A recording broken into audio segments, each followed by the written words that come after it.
Assalamualaikum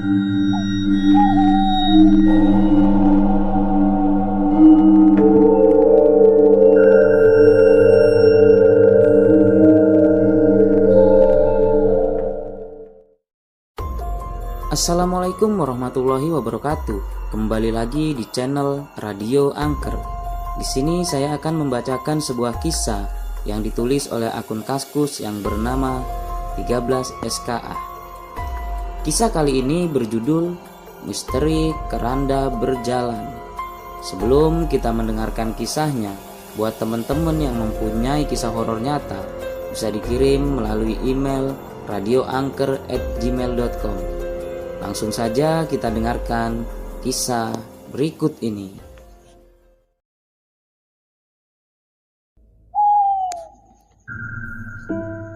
Desa Sidomukti yang berada di bawah lereng Gunung Arjuna sedang gonjang-ganjing. Suasana sangat mencekam pasca kematian beberapa warga desa yang bisa dibilang janggal. Satu persatu warga desa Sidomukti meninggal setiap Jumat Kliwon. Kejadian bermula dari meninggalnya seorang warga di malam Jumat Kliwon. Kematian beruntun selama sebulan terakhir itu dikaitkan dengan kejadian keranda berjalan. Peristiwa gaib yang hanya disaksikan beberapa mata. Entah bagaimana sebenarnya kabar keranda berjalan itu sebuah fakta ataukah hanya mitos yang dibumbui kisah gaib. Yang jelas, kabar dari mulut ke mulut itu semakin meresahkan warga. Ketakutan warga semakin menjadi-jadi semenjak kematian beberapa warga yang dianggap tak wajar. Tak sedikit beberapa warga jatuh sakit semenjak santer berita kabar keranda berjalan. Mau gak mau, kita semua harus bikin selamatan Pak RT. Usul salah satu warga saat melayat salah satu warga yang mendadak meninggal. Iya Pak Kades, bahaya kalau tiap minggu ada warga meninggal tak jelas seperti ini. Benar Pak, gak bisa dibiarkan ini. Minggu kemarin yang mati Supali, terus Subekti, dan hari ini Sukamto. Semua teman seangkatan saya sudah pada mati. Kalau besok yang mati saya gimana? Aduh, belum siap saya Pak. Bini saya 2, anak 5. Gini bapak-bapak yang terhormat, penduduk warga desa Sidomukti yang saya hormati, persoalan kematian beberapa warga secara tiba-tiba memang aneh. Tapi biarkan permasalahan ini kami tangani. Tenang dan percayakan kepada kami. Pasca sang mayit dibopong di atas keranda dan kalimat La ilaha illallah dilantunkan, para pelayat satu persatu mulai membubarkan diri. Lain halnya dengan beberapa pria pelayat, mereka tampak asik bergerombol. Usai Pak Kades pamit undur diri, mereka tetap belum beranjak dari tempat tongkrongan mereka. Sepertinya Pak Kades gak percaya ini bapak-bapak. Gini saja, wes Pak, kita temuin Mbak Supardi saja. Beliau pasti lebih ngerti gimana mengatasi bala ini. Benar itu toh Bu.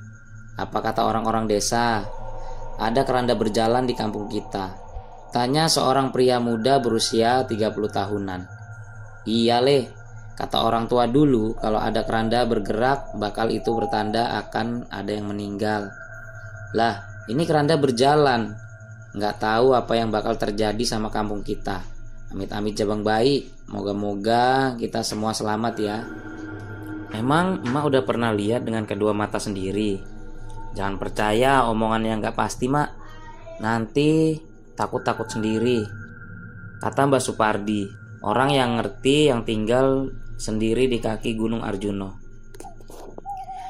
Kita semua warga Sidomukti harus membuat jenang atau sesajen.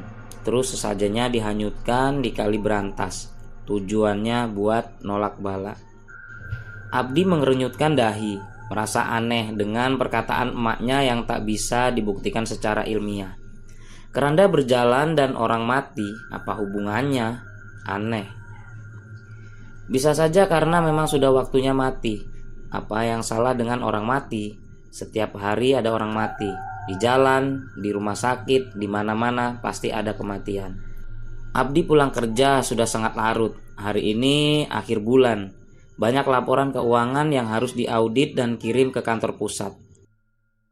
Mak, nanti aku pulangnya malam, lembur. Pintu rumah jangan dikunci dari dalam ya. Engko aku isuk mlebu. Iya leh, kalau pulang nanti lewat desa sebelah aja, jangan lewat jalan biasa. Emang kenapa mak? Hari ini malam Jumat leh, sebaiknya kamu gak lewat jalan biasa. Alah mak, gitu kok percaya. Abdi gak percaya kalau belum lihat sendiri. Hus, ojo ngawur leh ngomong. Lek diketoki tenan ya opo. Ya udah mak, Abdi berangkat dulu. Abdi tak mengindahkan perkataan ibunya. Ia sudah ada di jalan dengan motor kebanggaannya.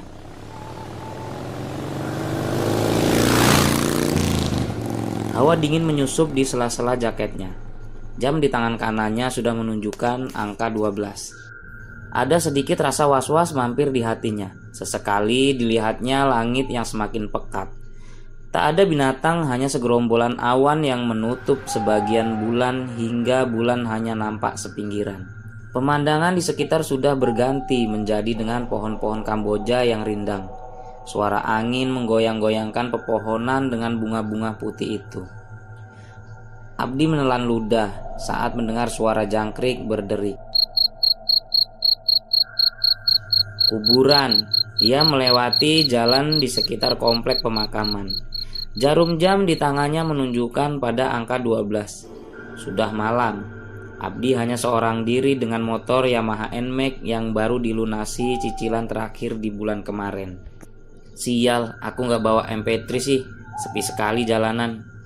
Duh, mana dekat kuburan. Sial. Belum beberapa lama berjalan, Abdi menghentikan sepedanya. Pemandangan yang dilihat di depannya membuat tubuh Abdi semakin merinding. Tangan yang memegangi kemudi tiba-tiba jadi gemetar. Ia tak kuasa menahan deguban jantung yang semakin kencang. Suara detak jantungnya semakin tak beraturan. Abdi tak percaya dengan apa yang dilihat kedua matanya. Tepat 3 meter di depannya, sebuah keranda melayang di udara, melayang tanpa ada yang memegangi. Diusapnya mata kanan Abdi. Benar, keranda itu melayang. Mungkinkah ini yang dimaksud keranda berjalan itu? Berbagai pertanyaan mampir di kepalanya. Ia sudah terlalu lelah hingga tak bisa berpikir jernih. Benar adanya, benda berukuran 2 kali 1 meter berbahan dasar besi dengan penutup itu memang tengah melayang. Seolah ada yang mengangkat, namun mereka tak kasat mata. Mata Abdi membelalak. Tak percaya akan apa yang dilihatnya dengan mata telanjang. Menyesal dia tak menuruti kata maknya tadi pagi. Lampu motor Abdi masih menyala. Segera ia dengan sekuat tenaga turun dari motor dan memegang kemudi. Ia berusaha memutar balik motornya. Namun ketegangan suasana membuat sendi-sendinya kaku. Entah kenapa sepeda motor itu jadi sulit sekali diputar. Belum sempat sepedanya berbalik, ia mendengar sebuah dentuman keras. Ditolehnya asal suara yang tak lain dari arah keranda tadi. Keranda sudah ada di bawah, tak lagi melayang, apalagi berjalan seperti kata orang-orang. Kaki Abdi susah digerakkan seperti menancap di tanah.